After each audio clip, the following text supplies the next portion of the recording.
नमस्कार मैत्रिणींनो, इथे गावरान ढोबळी घेतलेली आहे. एकदम छोटी छोटी आहे,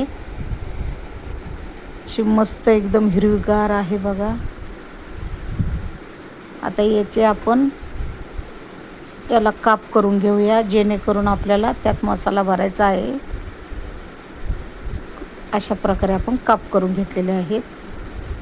आता त्यासाठी आपण मसाला तयार करणार आहोत.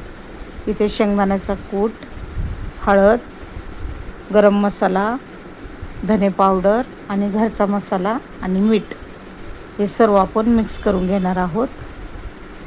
मिरचीला काप करून झालेले आहेत. आता मसाला मिक्स करून घेऊया.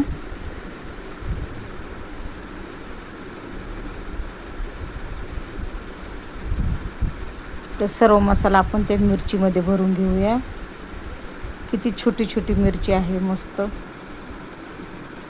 तर मसाला तर सर्व भरून झालेला आहे.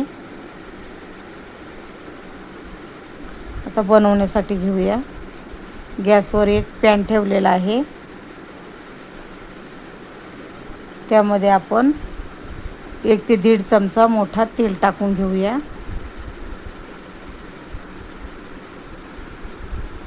तेल चांगलं गरम झालेलं आहे. लगेचच आपण त्यामध्ये मिरची सोडून देऊया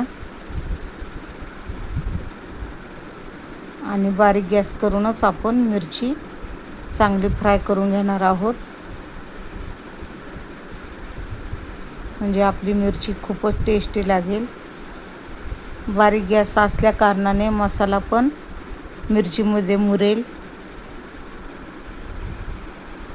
अशा प्रकारे आपली मिरची तयार झालेली आहे. तुम्ही बघू शकता, एकदम मस्त मसाला मिरची. आवडली का तुम्हाला? आवडल्यास नक्की लाईक, शेअर, सबस्क्राईब करा, कमेंट्स करा, व्हिडिओ बघत राहा. तुम्ही बनवून खा.